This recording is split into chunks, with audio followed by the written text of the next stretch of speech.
There's something really odd about the new British Prime Minister, Sir Keir Starmer, about his clothes especially.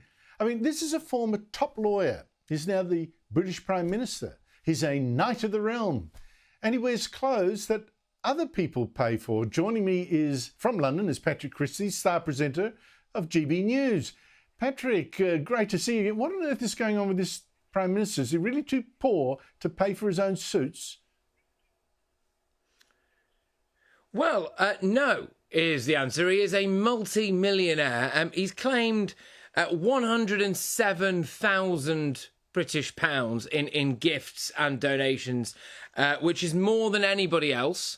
As more than any previous Prime Minister. That includes clothes, spectacles, his wife's dresses, a personal shopper for his wife, football tickets, 2 lots of Taylor Swift tickets, 1 lot of Coldplay tickets as well. There is a question mark over whether or not he is now Britain's biggest scrounger, isn't there? But there's loads more to this as well. Today it's emerged that the Labour Party took £4 million. They took £4 million, the Labour Party, from a Cayman Islands-based hedge fund that specialises in fossil fuels, arms manufacturers and private health firms, which are all things that the Labour Party wants to do away with. They've only just recently declared that.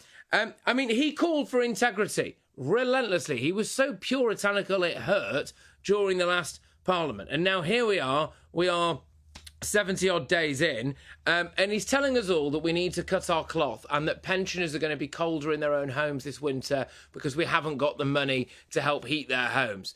But those rules don't apply to the Labour Prime Minister because he can just knock on the door of one of his billionaire mates and, you know, get him to buy his wife a nice dress. Well, that's odd because the clothes are coming from a billionaire. I don't know why he thinks that he needs to address the Prime Minister, but if he gets his rocks off on that, I don't know. Your Foreign Secretary, I've been so worried about him. He seems a loose cannon, imposed a ban on certain arms trade with Israel, etc., etc.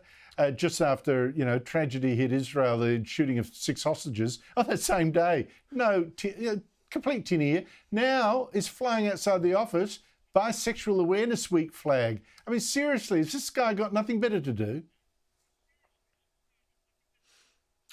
Well, he should have a lot better to do, but you're right, it appears that he doesn't. This is just virtue signalling on a grand scale. We now do have these bisexual awareness flags outside the Foreign Office, and this comes 2 days after he delivered a speech that lasted for about an hour and 20 minutes, which was described by one veteran journalist as the worst and dullest speech he's ever heard a politician make, which I think is going some. And that speech was about how he, as our Foreign Secretary, thinks that climate change poses a greater and more immediate risk than terrorism.